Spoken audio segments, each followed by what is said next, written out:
Guilty, guilty, guilty.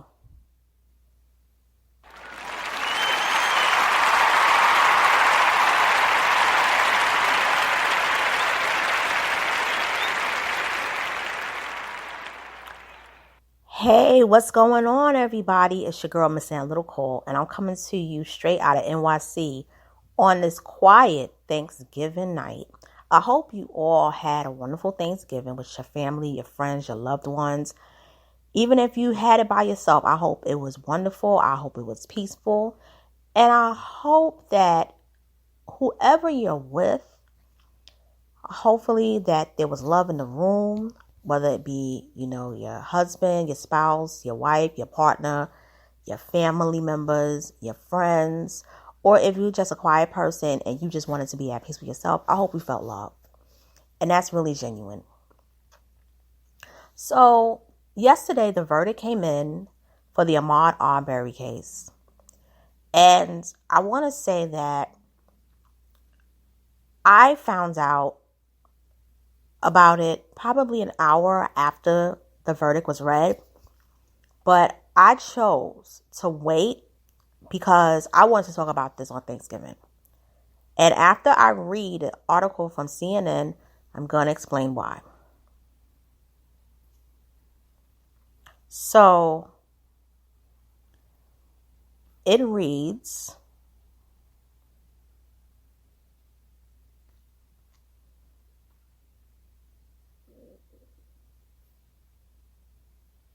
wait, hold on a second. Apologies for that. I had to basically relocate the article because something happened with my internet. I apologize about that. So CNN reported this. It said guilty verdicts in the trial of Ahmaud Arbery's killers met with relief in Georgia and beyond. Brunswick, Georgia. A jury Wednesday found 3 white men charged in the killing of Ahmaud Arbery, a 25-year-old black man, guilty on multiple counts, as well as other charges. The verdict, delivered by non-white women, 2 white men, and 1 black man, came after more than 11 hours of deliberations spanning 2 days. It followed 8 days of testimony involving 23 witnesses. Arbery's parents appeared alongside civil rights stalwarts outside the courthouse following the verdict. They praised the prosecution and supporters who joined the family in the fight for justice for their son, whose killing spurred national outrage and helped cast a spotlight on other racially driven crimes around the country. The defendants each faced the same 9 counts, and the verdicts were as follows. So Travis McMichael was the young one with the red hair. He was the one who fatally shot Arbery. He's guilty on all the charges: malice murder, 4 counts of felony murder, 2 counts of aggravated assault, false imprisonment, and criminal attempt to commit a felony. His father, Gregory McMichael, who rode armed in the bed of a pickup as his son pursued Arbery, is not guilty of malice murder, but he's guilty on the other 8 charges. And William Rhodey Bryant Jr., a neighbor who joined the pursuit and filmed Arbery's final moments, is guilty of 3 counts of felony murder, 1 count of aggravated assault, false imprisonment, and criminal attempt to commit a felony. Bryant was cleared on the charges of malice murder, felony murder involving aggravated assault with a firearm, and the count of aggravated assault with a firearm. Their attorneys say they will appeal. Introduced by the Reverend Al Sharpton and civil rights attorneys S. Lee Merritt and Ben Crump, Arbery's parents, Wanda Cooper Jones and Marcus Arbery, heartily thanked the crowd. Ahmaud Arbery can now rest in peace, Cooper Jones said. I just want to say thank you guys, she said. It's been a long fight. It's been a hard fight, but God is good. I never thought this day would come, but God is good. And I just want to tell everybody thank you. Thank you for those who marched, those who prayed. Marcus Arbery also gave thanks. He says, I want to give all glory to God because that's who made all this possible. It's not one side to this. God put us all together to make this happen, he said. Sharpton said a prayer with the crowd and proclaimed with trademark zeal, let the word go forth all over the world that a jury of 11 whites and one black in the Deep South stood up in the courtroom and said, Black lives do matter. Let it be clear that almost 10 years after Trayvon Martin God used Wanda and Marcus's son to prove that if we kept marching and kept fighting, we would make you hear us, he said. We've got a lot more battles to fight, but this was an important battle today. Lead prosecutor Linda Dunikowski told the crowd, when you present the truth to people and they can see it, they will do the right thing. And that's what this jury did today, she said. Now, the sentencing date has not been set. The sentencing date for the men is unclear. Prosecutors have indicated they will seek sentences of life in prison without the possibility of parole. Following the verdicts, Laura Hogg, an attorney for Gregory Michael, told her client's weeping wife that she was floored with a capital F and plans to appeal. Robert Rubin, who represented Travis McMichael, said he too intended to appeal. He described his client as stoic and said he was holding in his reaction following the verdict. Co-counsel Jason Sheffield insisted the McMichaels thought their actions that day were the right thing to do and said he is disappointed and saddened by the outcome. We also recognize that this is a day of celebration for the Arbery family, Sheffield said. We cannot tear our eyes away from the way that they feel about this. And we understand that they feel that they have gotten justice today. We respect that. We honor that because we honor this jury trial system. Kevin Go, who represented Brian, said his client was shook when the verdict was announced. He plans to appeal, he said. Here he is. He does everything he's supposed to do. He's fully cooperating. He's done everything that he can. And now he's looking at spending the rest of his life in prison, Go said. Anybody in that position would be disappointed, would be hurt, would be shocked. The McMichaels and Bryant were also indicted on federal hate crime charges and are scheduled to go on trial in February on counts of interference of rights and attempted kidnapping. The McMichaels each face an additional charge of using, carrying, brandishing, and discharging a firearm during and in relation to a crime of violence. The men have pleaded not guilty. Arbery's mother has filed civil claims against the McMichaels, Brian, and police and prosecutorial officials. Arbery was out for a jog the day he died. The McMichaels and Brian were arrested more than 2 months after Arbery's killing in the Satilia Shores neighborhood outside Brunswick, Georgia, on February 23, 2020. The men said they believed Arbery had committed a crime. Evidence introduced in the trial showed the men chased Arbery through the streets as he repeatedly tried to elude them. The McMichaels, who were armed, were in one vehicle, while Brian, who joined while the chase was underway, followed in his own truck, assisting him in recording the chase. Arbery was unarmed and on foot. Video of the killing showed Travis McMichael exit his truck and confront Arbery before fatally shooting him as the two tussled. McMichael's father watched from the bed of the truck. The men pleaded not guilty, with the McMichaels claiming they were conducting a citizen's arrest and acting in self-defense, and Brian saying he took no part in the killing.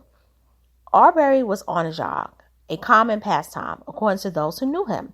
When the McMichaels grabbed their guns and pursued him, Gregory McMichael, a former police officer and an ex-investigator in the county's prosecutor's office, told authorities Arbery and his son had struggled over his son's shotgun, and Travis shot Arbery after he was attacked, according to a police report.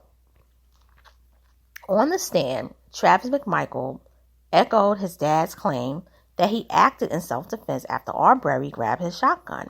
Cross-examined, Travis McMichael conceded that he told investigators he didn't know whether Arbery grabbed the weapon and that neither he nor his dad had mentioned a citizen's arrest to police. His father and Brian declined to testify. Travis McMichael testified he was scattered, traumatized, and mixed up in the hours after the shooting, offering an explanation for his inconsistencies. Two prosecutors initially instructed Glenn County police not to make arrests in the case. But about 2 months after the shooting, a copy of Brian's video of the killing surfaced, sparking nationwide outcry. In May 2020, Alan Tucker, a criminal defense attorney, acknowledged his role in helping the McMichaels with the video. They wanted to release portions of the video, hoping that it would settle rumors in the community regarding Arbery's death. The McMichaels believed the video would clear them in the public's mind, Tucker said. Scott Ryfun, a local radio personality, said a thumb drive containing the video was delivered to his station by a man he later recognized as Gregory McMichael. Ryfun posted the clip on the station's website May 5th, 2020. Within an hour, management ordered him to take it down, he said, but it had already begun to go viral. Now, this is when the nation finds out and it becomes a public outcry.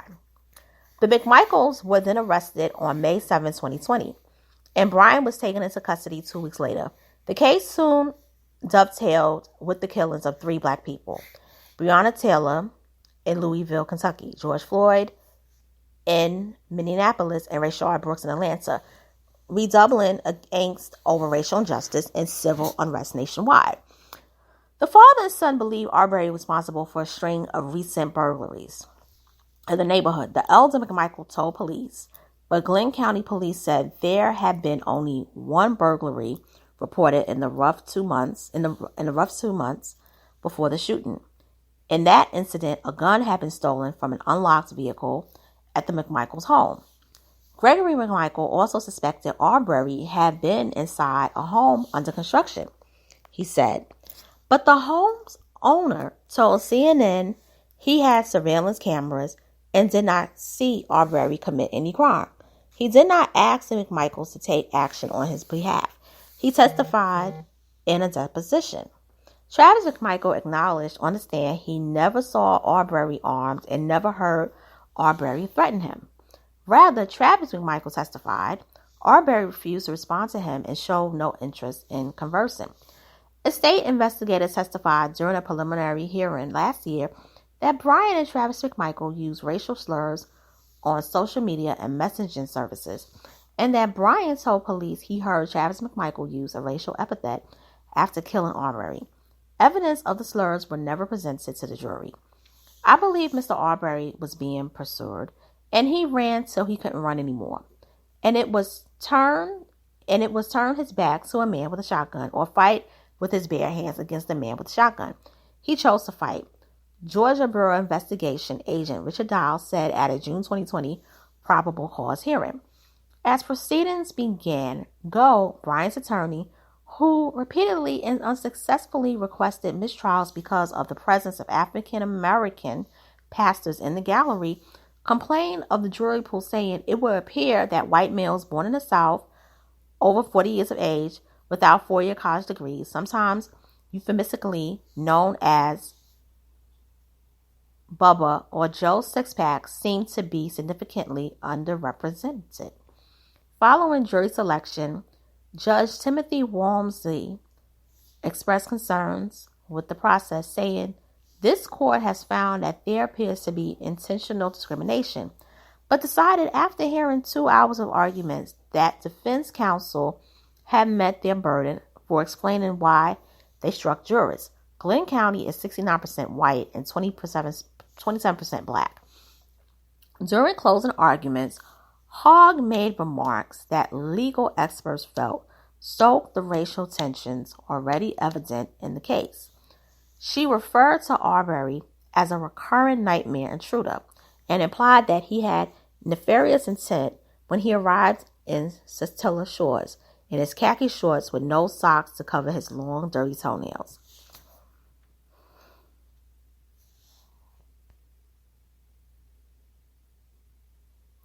Now, CNN did a correction, and they said that the story had been updated with the correct makeup of the jury, which had 9 white women, 2 white men, and 1 black man.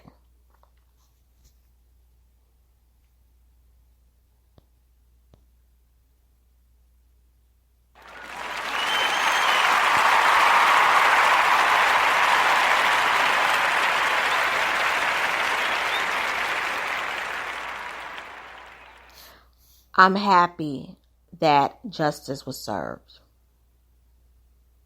It's about time that people who commit acts like this towards black people, okay? I want to say this. These race soldiers who commit acts like this towards black people be convicted.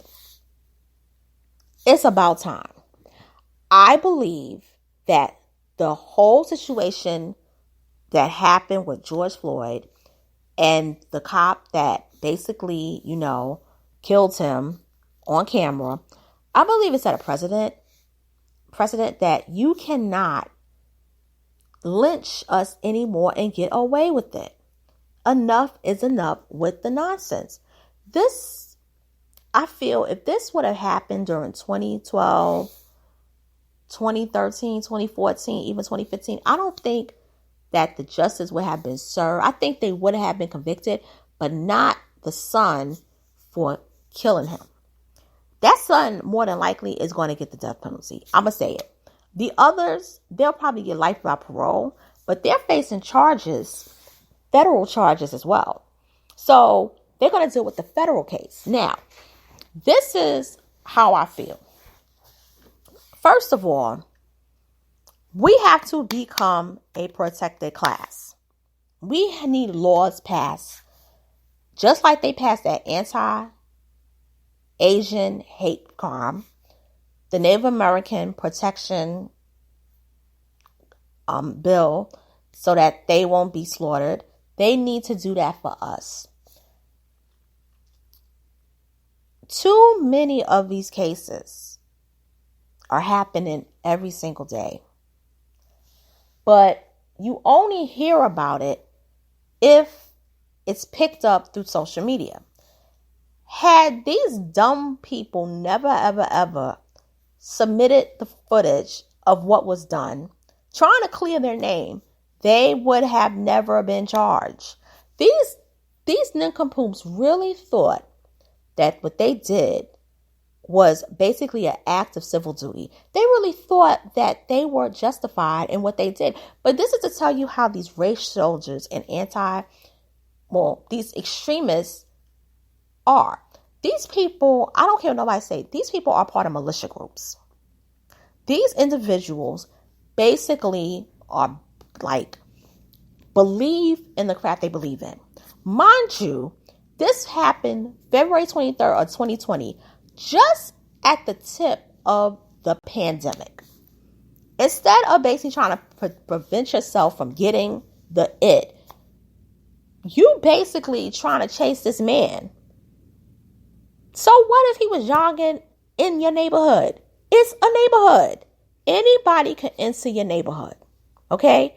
As long as they don't have a restraining order against them, there's nothing you can do. And just because you was a former cop, you worked for the prosecutors, you was an ex-investigator, dude, you're an ex. That was your job once upon a time. You're no longer a cop. But see, this is the thing. When you have race soldier mentality syndrome, this is how you think. You think that you are a cop and your job is to stop any black man, especially black men, from pretty much being in your space. And if you have to resort to killing, you're going to do that. And this is something that needs to be talked about. You got to talk about the why. Why is this going on? And the only way it's really going on is because you don't want to pretty much acknowledge that white supremacy still exists. Yes, we know that the KKK was the most powerful white supremacy group in the country during Jim Crow. But what people don't understand is that it's still going on. Okay? And I want to also say something too. The reason why black people, such as us, didn't really talk about this as much as the Kyle Rittenhouse was because we all knew that this trial, they were going to be convicted because there was no way they were going to get some type of conviction. We didn't know the jury makeup was of 11 whites and 1 black person. And that 9 of the jury was women. 9 of the jury were white women, 2 were white men and 1 were black. That's a precedent. And what it shows is that even white people are beginning to acknowledge that this whole racism and race soldierism, it's got to stop because it's making us look bad, and we don't want to continue this nonsense. We don't want to continue this. Most people, like I've always said, most people are not racist. You have a lot of bigots. But the problem is they're not calling out the racism. They're letting it go on. And the CRT situations is really having them in a bunches. And they're really showing their true colors. And don't get it twisted. I don't think CRT should be the term used. But I do believe that Black history and Black studies needs to be taught in schools. The history of this country, the true history of this country. Because if you do that, you would not have this situations continuing in our country. Okay? Just think of all these groups, these anti-extremist groups. And I bet you, these are the same people that the people that are part of these groups, just like these people, are Kyle Rittenhouse supporters. They believe in these strange conspiracy theories. And I could go on and on. But I just want to keep it with Ahmaud Arbery. I want to also point out that why I waited to discuss this for Thanksgiving was because this verdict happened Thanksgiving Eve. And the mother, I got to keep it real, the mother never sold out her son. She never once said, I forgive them. She wanted them to basically get the highest charge, which would be capital punishment. Most people, they just want to forgive. But she did not forgive at all. And I believe that's why she was, I don't want to say blessed, but the fortune of them being convicted, I think that helped also, especially the jury. Because the juries look like, if you're quick to forgive, it's like, what's the point of us convicting the killers? Also, too, this is Thanksgiving. She gets to be at peace and she gets to spend it with her family. And she can pretty much hold the memory of her son, knowing that he did not die in vain. You know, he's going to have a legacy because he fought back. He didn't punk out. He fought back. You know, that tells you what kind of mindset he had as a black man. He wasn't no punk. But another thing, too, is that we got to stop saying that because somebody passed away, that they were to pass away so that justice could be served. Ahmaud Arbery was trying to run for his life, and he was fighting to live. I just wish that we just stop with that, because then that makes us look weak as well.